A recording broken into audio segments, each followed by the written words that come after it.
Кыргызстан көмүрдүн запасына бай. Чалгындалган кору 2 миллиард 300 миллион тонна.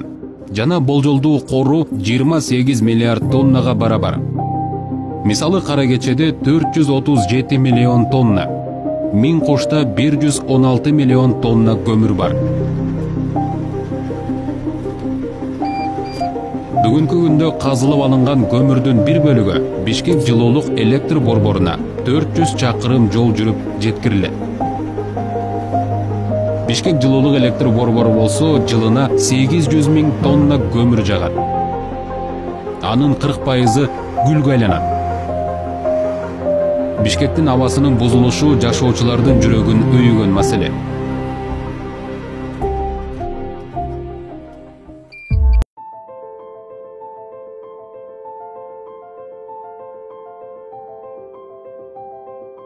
СКС экономикалык программасы Жумгал районунда көмүрдү жер астынан газификациялоочу химия энергетикалык комплексин куруу долбоорун сунуштайт. Бул комплекс кандай иштейт? Көмүр казылып алынбайт. Жер астында жаткан көмүргө куурлар менен кычкылтек берилет. Кычкылтек менен көмүрдүн аралашуусунан көмүр кычкыл газы алынат. Ал газ куурлар менен жылуулук электр станциясына барат. Станциянын кубаттуулугу 2000 мегаватты түзүп, жылына 6 миллиард киловатт саат электр энергиясын чыгарат. Буга болжол менен 2 миллиард куб метр газ жумшалат. 2 миллиард куб метр газ алуу үчүн болжолдуу 4 миллион тонна көмүр конверсияланат. Өндүрүлгөн электр энергиясы электр линиялары менен Бишкек жылуулук электр борборуна жеткирилет. Жылуулук электр борбордогу көмүр от казандары электр казандарына алмаштырылат.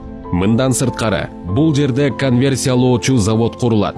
Ал жерден газ куурлар аркылуу күйүүчү майларды чыгаруучу заводко барат. Жылына завод 1 миллион тонна күйүүчү май иштетип чыгарат. Мындан сырткары, газдан чыккан чайырды да кайра иштетүү болот. Ошондуктан бул жерде химия металлургиялык жана химиялык заводдору да курулат.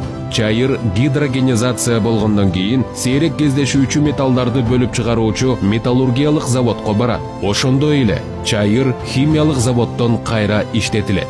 Андан сыр, синтетикалык жуучу буюмдар, эриткичтер, бензол, нафталин, полимер, резина, пластмасса, лак жана башкаларды өндүрүп чыгаруучу заводдор курулат. Ушундай эле кубаттуулуктагы көмүрдү жер астынан газификациялоо мамлекеттик компаниясы Баткен облусунда түзүлөт. Курула турган заводдор заманбап жабдыктар менен камсыздалат. 5000 жумушчу орunu түзүлөт. Жер астынан көмүрдөн газ алуу технологиясы экологияны сактоодо гана чоң роль ойнобостон, Кыргызстанда энергетика тармагынын өнүгүүсүнө өбөлгө түзөт.